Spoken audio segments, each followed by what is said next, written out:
કે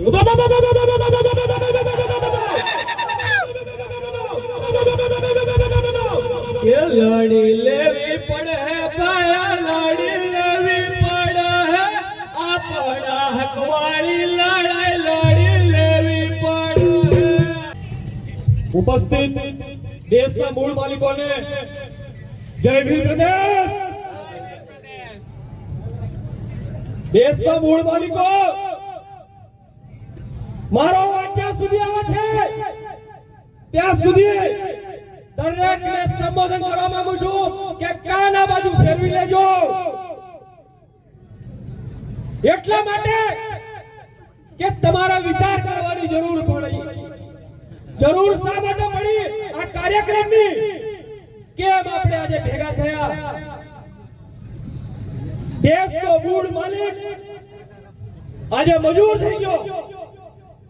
આજે એની મા બેન દીકરીઓ પર રેપ કરવામાં આવે છે, એના કપડા કાઢીને એને રેડિયો કરવામાં આવે છે। આના દેશના મૂળ માલિક પર અલગ અલગ પ્રકારના શોષણ કરવામાં આવે। આપણે કહીએ જળ જંગલ જમીનના માલિક, પણ કયું જળ, કયું જંગલ અને કઈ જમીન, કઈ લડાઈની વાત કરવાની છે, કયા અધિકારોની વાત કરવાની છે? જેટલી પણ જમીનો હતી એ ભારતીય સરકારના હસ્તક જતી રહી। વિચાર કરો કે મુંબઈમાં રેલવેનું કોઈ કારખાનું હોય અને ત્યાં જગ્યા ના મળતી હોય તો દાહોદ બનાવવું પડે। કેમ? કેમ કે દાહોદના આદિવાસીઓની જમીનો છીનવેલી છે। જમીનો નહીં લીધી, જંગલો નહીં લીધા અને નદીઓ પર ડેમ બાંધી અને આપણા આદિવાસીઓને ઘર છોડવા પડ્યા, ગામ છોડવા પડ્યા અને વિસ્થાપન કરવું પડ્યું। આજે પણ જ્યાં ડેમ બન્યા છે ત્યાં જઈને જોઈ લો, વસાહતો વસાવવી પડી। એ લોકોને અત્યારે પણ મુઆવજો નથી મળ્યો, એ લોકોને સરખી જમીન નથી મળી, સરખું શિક્ષણ નથી મળ્યું, સરખું સ્વાસ્થ્ય નથી મળ્યું અને પાયાની સુવિધાઓ પણ નથી મળી। જ્યારે દેશના મૂળ માલિકને પાયાની સુવિધાઓ ના મળી હોય અને એવી પરિસ્થિતિમાં આપણે અધિકારોની વાત કરતા હોય તો એ બંધારણમાં આપ્યા તો અધિકાર બધા છે, પરંતુ આપણને માંથી એક નથી મળ્યો, એક પણ નથી મળ્યો। એને લેવા માટે તમારે અભ્યાસ કરવો પડશે, તમારે એને જાણવું પડશે અને એની અલગ અલગ લડાઈઓ લડવી પડશે। હું વધારે વાત ના કરું, ઘણી બધી વાતો કરવાની થાય છે પણ સમયની મારામારી છે। 5મી અને 6મી અનુસૂચિ આપણને આપેલી છે, લાગુ કરવામાં આવી કે નહીં? રૂઢિગત ગ્રામસભાના જે વિધાનસભા કરતા, લોકસભા કરતા અને સુપ્રીમ કોર્ટની બરાબરી કરી શકે એવી તાકાત આપણને આપેલી છે રૂઢિગત ગ્રામસભા। અત્યાર સુધી સરકારોએ લાગુ થવા દીધી, આપણા પોતાના નેતાઓએ લાગુ થવા દીધી નહીં। તો અત્યારે ડબલની જમીનોનું રક્ષણ મળેલું છે આદિવાસીઓને। આજે સૌથી મોટું કૌભાંડ આખા ગુજરાતમાં આપણા દાહોદમાં થઈ રહ્યું છે। તો અત્યારે ડબલની જમીનો છીનવામાં આવી રહી છે। પૈસા એક આપણા માટે લાગુ કરવામાં આવ્યો પણ એનો એક પણ અમલ લાગુ કરવામાં આવ્યો। બંધારણમાં ઘણા જ બધા અધિકારો આપ્યા છે પરંતુ અત્યાર સુધી આપણે લાગુ નથી કરી શક્યા। સુપ્રીમ કોર્ટ જ્યાં બ્રાહ્મણ જાત બેઠો હશે એ પણ આદિવાસીના વિરુદ્ધમાં ચુકાદો નથી આપી શકતો, કારણ કે ત્યાં ન્યાય આપવો પડે છે અને એને જે ચુકાદા આપી દીધા એ બીજી વાર કાયદાનું સ્વરૂપ લઈ લે છે। આ બધા અધિકારો અને બંધારણમાં જેટલી બધી વસ્તુઓ લખીને લાગુ કઈ રીતે કરવાની એ તો મુદ્દો છે ને। મુદ્દો એટલો જ છે કે આને આપણે કઈ રીતે મેળવીએ અને એના માટે ભીલ પ્રદેશનો નારો લાવવામાં આવ્યો છે દોસ્તો। ભીલ પ્રદેશનો જ્યારે શરૂઆતમાં જોહાર શબ્દનો પ્રયોગ થોડો વધારે થવા લાગ્યો તો આદિવાસીનો સારો વિકાસ ના થાય અને એને અલગ અલગ ધર્મમાં, અલગ અલગ સંપ્રદાયોમાં કઈ રીતે આપણે એને ગેરમાર્ગે દોરીએ એવા માણસો એવું કીધું કે આ જોહારોના નવા કઈ ના ખિસ્તી કરવા વાળા કાલ ખ્રિસ્તી છે એવું કરીને આપણા પર લાયસન્સ લગાવવામાં આવ્યું, પણ આપણા બાપ દાદાઓ જ્યારે ધાર નાખતા હોય કે ચાંદને પૂછતા હોય તો બાબા ચાંદ જોહાર એમ કેટલા ની કેટલા ની કેટલા હા કે ના એટલું બોલો. જોહાર નવો નથી. આપણા બાપ દાદાઓ અને પેઢીઓ દર પેઢી બોલતા આવ્યા છે અને લોકોએ વિરોધ કર્યો જોહારનો, અને આજે ઘેર ઘેર દરેક જગ્યાએ જોહાર બોલતા થઈ ગયા.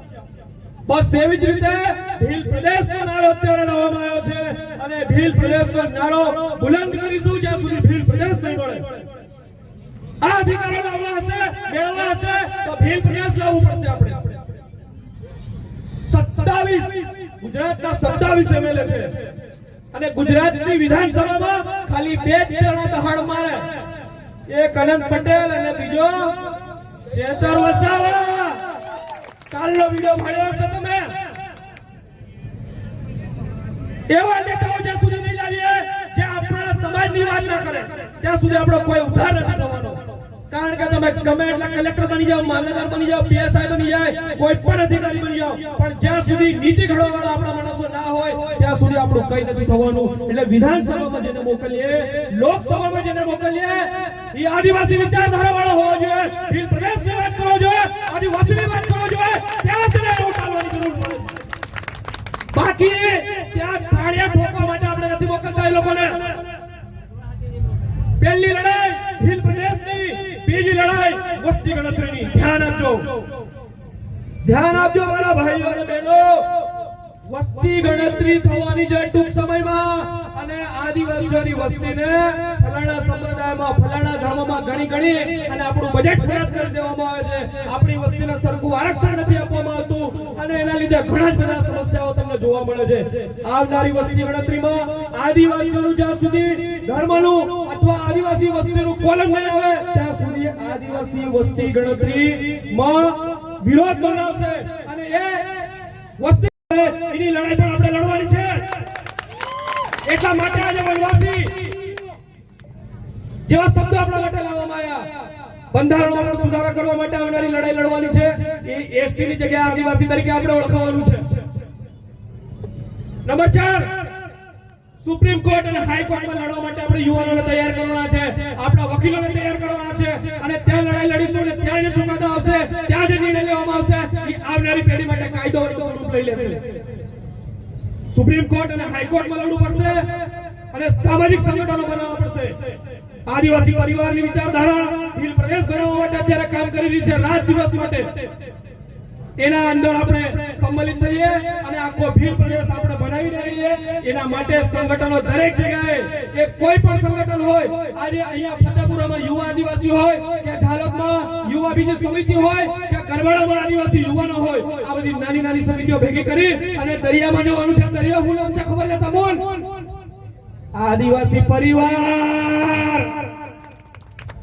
ભવન દાદા આદિવાસી પરિવારનો પાયો નાખ્યો એ દરિયો છે અને એ દરિયામાં દરેક નાના મોટા સંગઠનો, નાની મોટી સમિતિએ જવાનું છે.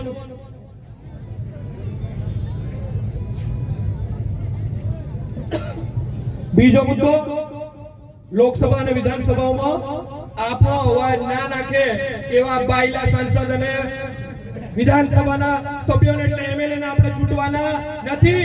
જે આદિવાસીનો મુદ્દો ઉઠાવે, આદિવાસીની વાત કરે એવા જ એમએલએ ચૂંટીને લાવવાના છે.